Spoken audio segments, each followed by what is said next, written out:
Ring ring, it's time for another episode of Crossplay Conversations, the show where we dive deep into the world of video games while keeping it light. I'm your host, Luke Lewis, and welcome today to a very special episode of Crossplay Conversations. Today we're exploring the exciting world of Dune Awakening, as Claire and I had the awesome opportunity at PAX East this year to sit down with art directors David Levy and Gavin Whelan from Funcom to chat about their upcoming release. We chatted about their time making the game, as well as their history with the Dune franchise, and of course, what players can expect when they jump into the game. It was a great conversation and a perfect podcast to prepare you for advanced access launch on June 5th and full release on June 10th, all on PC. So without further ado, here's our interview with David and Gavin. Enjoy. Well, yeah, we can go ahead and get started. Thanks so much for taking the time to chat with us. We're here with David and Gavin from the Funcom team, the folks behind Dune Awakening, which we're both very excited to chat with you about. We had a chance to play the beta on the show floor yesterday, so we have a lot of fun questions. I'd love to kick things off just hearing a little bit about your role at the studio and then your personal histories with Dune and how you became involved with the project. I'll start. My name is Gavin Whelan. I'm the senior art director. My history with Dune probably goes back to when I was a small kid. I have older brothers, and I ended up seeing way too much of the original Lynch movie and becoming traumatized by Baron Harkonnen and heart plugs. So that was my first impression. That was there. I remember how big that was as a movie, and it was just absolutely everywhere. But even further back, I remember going to bookshops. Because I lived in the countryside, it was rural, and then coming to bookshops and seeing sandworms on book covers and beautiful artwork. It was really inspirational. I love that. How about for you? So for me, we're the same generation, so the film had the same impact on me.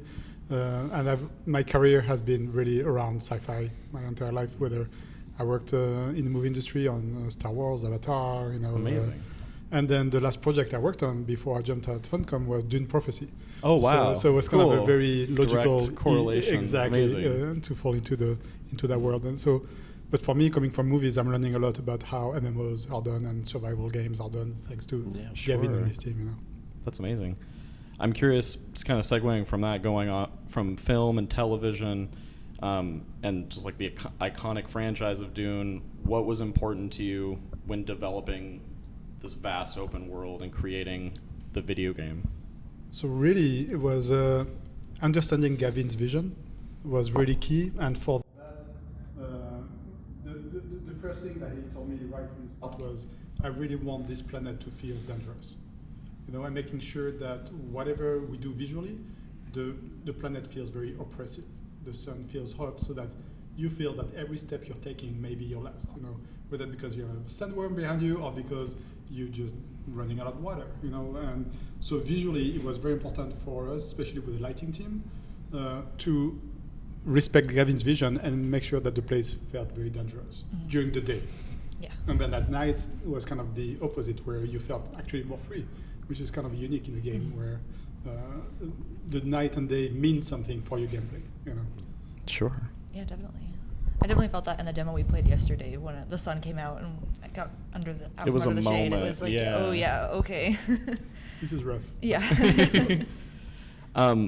With that too, I'm curious as well, as opposed to like a more linear single player experience, how did you approach designing the game as like a dynamic world with weather effects and lighting changes and these events like the sandworm appearing that are not necessarily scripted? How did that kind of inform the art direction of the game?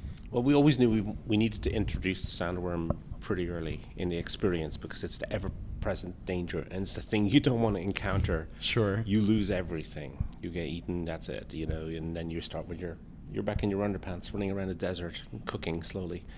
But in terms of the open world, yeah, I mean, a lot of the origins of the studio come from MMOs in the past, so we're used to sort of very large open worlds. We worked on Conan Exiles, so we were used to a smaller sandbox. Sure. The density changed and the engagement from the players changed in shaping the world. But really, we have like a very good team of world directors and world artists who are, that's their skill set. they're able to put themselves in the player's perspective and say, what can I see from where I'm standing? Where would I go? What would I do? What's the journey that we want to send the player on from this point onwards? And how do we want to grow the world as the player develops and expands their knowledge? The world has to expand with them. So I think they did a very good job, and David led it very well. And we got that sort of gradual, organic feel of change, like getting in a car and driving for several hours. The landscape gradually changes. We wanted to have something that does that as well. And the faster you fly in an ornithopter, you see the changes more readily, and the whole world opens up, and it feels liberating when you get that experience. So it's a fun. It's hard in the beginning, but it changes. It's always hard. There's always a challenge element, but it's visually different. Yeah. Yeah. I'm curious, in terms of adapting like the technology of the Dune world, how did you go about that? Were there any things that you felt like you needed to add to implement different gameplay systems, or no? What was that process like? The books have a lot in them already. Sure. So, the books are always core and central to everything we do. There's no need to deviate or expand beyond that. They are not a limitation. They are an inspiration. And on top of that, we had the Denis Villeneuve movies, which visually as well were fantastic. And we work very closely with Legendary Pictures. They shared with us absolutely everything they had. They brought us down to the movie sets, and we were able to get into the ornithopters and walk around. Incredible! That's so walk around Arrakis and see the scale of things, and it was amazing. And I was lucky enough to have meetings with the cinematographer, Greg Fraser, twice, and he was a super nice guy and super inspirational. Really, just doing things and suggesting things I'd never thought of. So it was brilliant. And it's like getting people like David as well, who brought things from the movie industry and games industry, which he had worked on in the past. And it's a good blend of different inspirations. But everything was still centered on the books and the canon that we tried to adhere to. And the creative director, Joel, he was the guardrail. He was the human guardrail. Yes. Who would smack us down if we were deviating slightly, because there was always something in there. There's plenty in the books to draw from, so that should be inspiration enough. Nice. That's awesome. Something that stuck out to me when we were playing the demo was all of the different craftable items and the cosmetics and different things that you were finding within the world. What was the process like deciding what items made it into the game, how they were implemented, how they affect the players' like abilities and different things? From a visual perspective, at least. Well, we usually started with we had the two big houses start off with, sure. the Harkonnen and the Atreides, and visually speaking, how would these things apply to them? But once again, it's like, what would they have in the books that would make sense? So there was a strange blend in the stories, and you've seen it in the movies as well. Everything felt like the Atreides. Everything felt very organic and beautiful and handcrafted and simple and old. It had that sort of ancient world feel to it, and then it blended in the sci-fi elements to it, and it almost felt like magical stuff. The ships in the beginning floated and they silently moved. It's not your regular sci-fi, and I think that was really, really interesting to sort of look at the way Denis Villeneuve did that, and Lynch did it to a certain degree as well. But certainly the Legendary movies were really good. So I think it was always that was a good sort of inspiration point of like, how can we do something that is familiar to the player, but then find elements that are just strange and unusual and magical, but sci-fi. Yeah. And technically, when it comes to the process itself to create those props, create those assets based on that such deep inspiration is iterative, really. Yeah. It's going for it, saying, okay, we're happy with this, and then coming back later a few months, oh my God, we have to redo these props again, Or maybe the texturing, it doesn't match anymore. Sure. Or is it one thing that sounds very subtle maybe for the outside world is like the amount of wear of a prop, of a weapon, of a vehicle. You wouldn't believe how much work there is just behind making it believable, but also aspiring visually. Sure. So that kind of complexity is very subtle. Yeah. Yeah. Even the simple, strange connections that the way we would combine elements. So you'd have these flooring, which was very clearly kind of medieval flooring, very simple tiling type. It had that sort of wear, and it looked ancient, it looked old, hundreds of years old. And it's the flooring of a spaceship. You know, it's like, this is not a regular sci-fi. These are like cathedrals in space. It's a very different way, and you just need to get into that mindset of this is not your regular sci-fi. And I think for the artist, it was a tuning in period for all of us. No doubt. But it's I keep telling them, you will never work on a license ever again in your life that is like this. So enjoy the moment, embrace the weirdness and the strangeness, because there's so much you can learn from this, and you'll never get a chance to do something like this again. Sure, absolutely. Looking at the narrative of the game a little bit and how it informs the art direction, I was really taken aback by kind of the alternate timeline elements that are being explored. I think those are really interesting, particularly like Paul Atreides never being born in this story. How has that impacted the art direction of the game, and are there any alternate timeline elements that the team has been particularly excited about exploring in your take on Dune and Awakening? I remember I keep telling this story, but it never gets tiring for me, and I never forget that moment when he just swings around in his chair and he goes, listen, here's the story in a nutshell. Here's the simple part of it. Jessica gave birth to his daughter. And it's like, I rocked back. Whoa. How does everything change? Sure. Everything's changed. Nothing is the same. Everything is, all the pieces are still on the chessboard, but it's different now. You know, there's a key piece missing, and you're there as a player. So how does that affect? You know, the years have gone by. Duke Leto's still alive. The Atreides were not wiped out. What has Arrakis done to them? You know, they've been in combat. They've been fighting in this war of assassins for well over a decade. What has that done to their morality? How has Arrakis eroded them somewhat? So, you know, there's similarities now between the Atreides and the Harkonnens. You know, it's changed, but it's very similar. And I always think of it as like, it runs parallel to the story very well, so it touches off it very gently from time to time. So for people who've never played the game or seen the movies or know the RTS stuff or the books, they'll enjoy the journey no matter what. But people who are very familiar with the stories and very familiar with all the other points of reference that you come from Dune, they will see things and they'll pick up on things and they'll go, it's different, but it's familiar. Sure. And I'm hoping they really kind of it resonates with them. Yeah. Also, I wanted to loop back. You had mentioned the studio's previous work, obviously, on Conan Exiles. Yep. How has that informed going into making Dune Awakening? Yeah, I always say we learn from our mistakes and then we make a whole bunch of new ones. Love it. So, yeah, it was a really fun project to work on.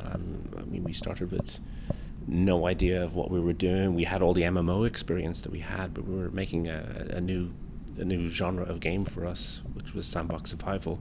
But we knew we had enough experience that we could bring to it, and we loved the genre anyway. So we were fans, and that's the thing. We're all fans of games, and game development is just an extension of that. We just get our hands dirty, roll up our sleeves, and try it.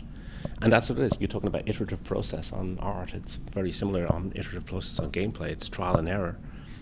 Like I said, we make new mistakes, but we learn from them, and we keep trying to correct them. And right now, you know, we've had the beta has been out, and people have been testing that, and they've been feeding us all the information and feedback, and we've been trying to sort of adapt to that as quickly as possible. I mean, every day we start with, you know, somebody swings around and goes, "Have you seen this comment on the forums? On, you know, Discord, they've been saying this," and we've been talking to them, and we've been getting this feedback, and we've discovered something new that we never knew, and we pivot. Yeah, a lot of people think that game developers live in their ivory tower, you know, and just don't listen or whatever. But it couldn't be more opposite, you know. Yeah. We are as passionate as the players. Yes. And we want their experience to be perfect or as close to perfect as possible, you know. We're on the same team, you know. Of course. On that note, something I was also curious about, specifically with that, was the building mechanics in the game. From an art direction standpoint specifically, how do you design building mechanics that give player agency and freedom, but also like structure it in a way that then visually is what you want, if that makes sense. Yeah. That was one of the things we started from scratch on Conan Exiles, and we started playing around with building, and we started with a very limited set. We'd have foundation, wall, doorway, roof, and then just gradually we kept on adding bit by bit, piece by piece. We figured out ourselves what was fun and what was missing. Then the players took over, and the modding community took over as well, and they added their own. And we kept watching, we kept learning, and we kept seeing what the players were doing with the building sets. And on this one, I mean, it was a challenge because it's Arrakis, it's brutalistic architecture. You have the Harkonnens, which have a different visual theme, but still it's very oppressive, it's very hard. And I was watching, I was like a few steps removed from the design process this time, but I was still watching. We have a very good team of people in Lisbon, Portugal. We have sort of, Bruno leads them, and they have architects, and they have wonderful artists there. So I was watching them build this stuff, and it looked beautiful. The concepts were amazing, but I never knew. You never know until you put it into the hands of the players what you're going to get, because we're play testing, and we build the basic set just to help with progression. So you have like 4 walls and a ceiling, and crafting machines. And so you ended up with boxes all over the place, and it was not the most aesthetically pleasing. And then we ran a building competition for the beta testers, and we seen the results on Discord, and this was like a week and a half or 2 weeks ago, and I've been smiling from ear to ear ever since, because some people did wildly crazy stuff, like scorpions or gigantic pineapple, which I have no idea how they built that thing, giant sandworm statues, and other people just played it straight down the middle and went, and kept with the theme, but made beautiful brutalist structures. And they were really expressive. They were really beautiful.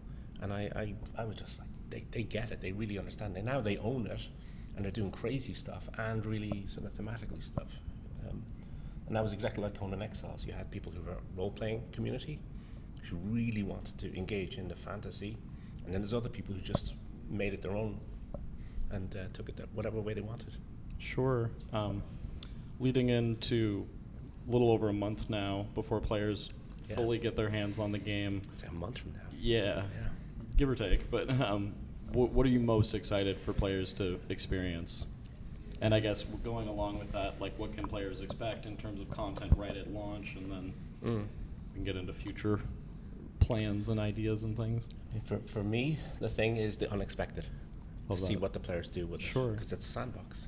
We don't know how they're going to respond to the content. I mean, you can follow the story. Mm-hmm. You can follow the journey steps, or you can play as a single player type of thing. You can group up. You can make your own guilds. You can do whatever you want with it. And I'm expecting the unexpected.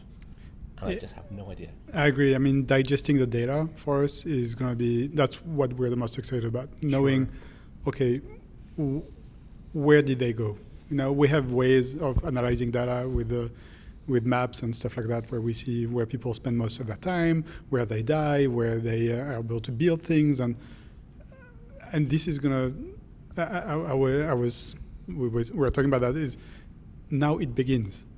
Now the game begins. Truly, we built like all the basic for the game to function, and the player is the last element that's been missing. And now that the player is here, we have a complete thing that is going to take life of its own, basically. Sure.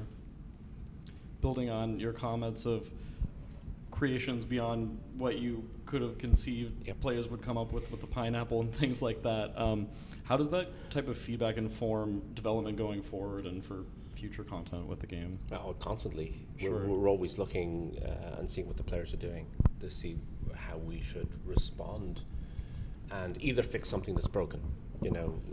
Maybe they're getting confused by some point, or they're being misdirected for some reason. And what can we do there? But also what they're enjoying doing. Now, we still need to keep it Dune.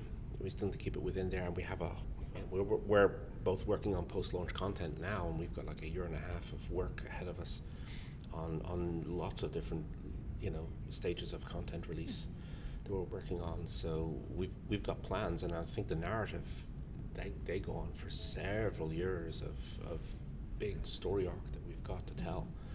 So there's plenty there. But and we'll events and events as well. Oh yeah, there's lots coming down. We're in this for the long haul. Amazing. I mean, Anarchy Online is still running, and that was one of my early games I worked on for Funcom. Awesome. And I started 21 years ago working on. Very cool.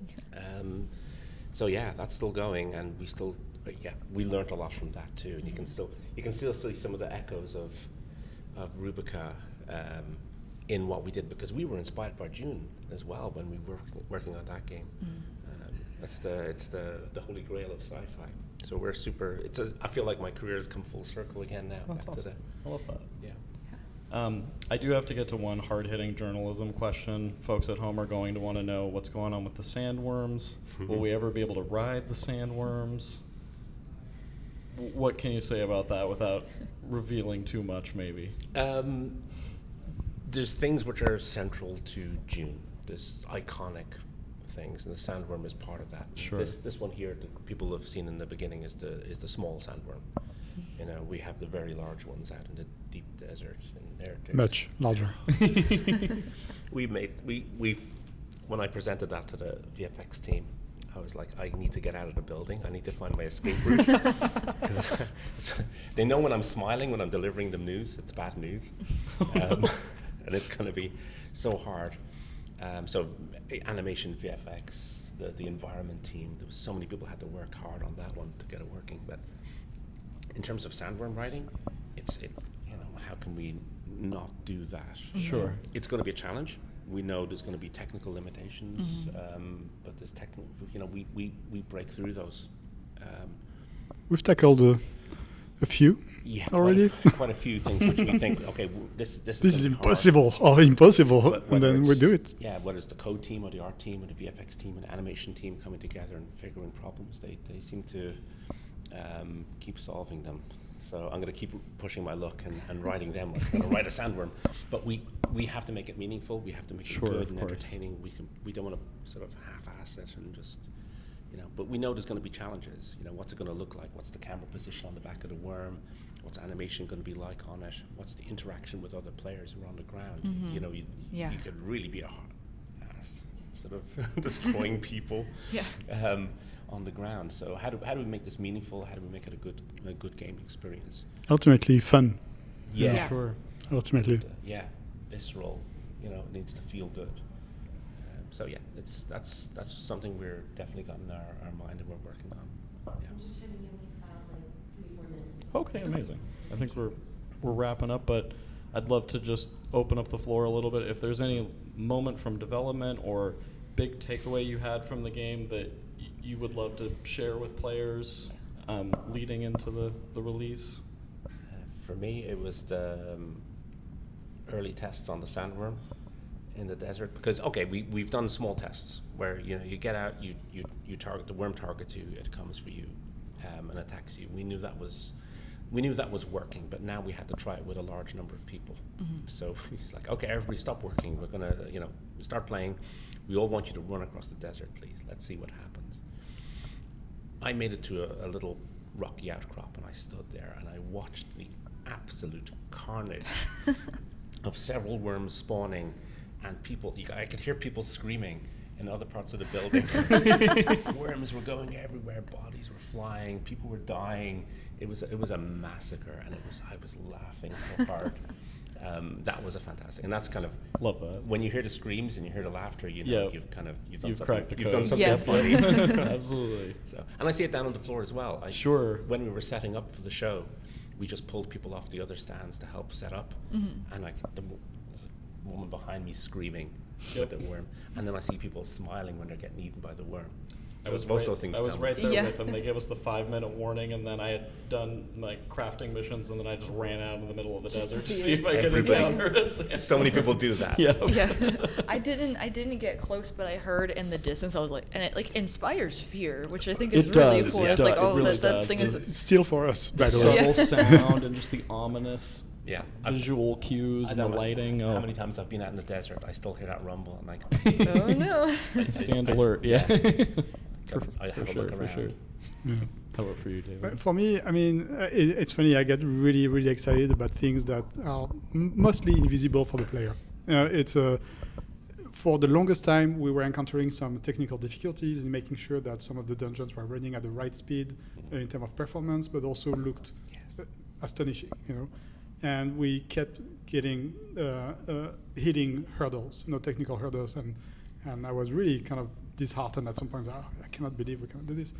And one of my guys, found a way, found a technical way to make it work. And it was really through communication, through exchange of voice exchange between person to person to make it work. And 2 days ago when we arrived here and I looked at the people playing that specific area, you cannot believe how much joy that brought me because it was completely invisible to them.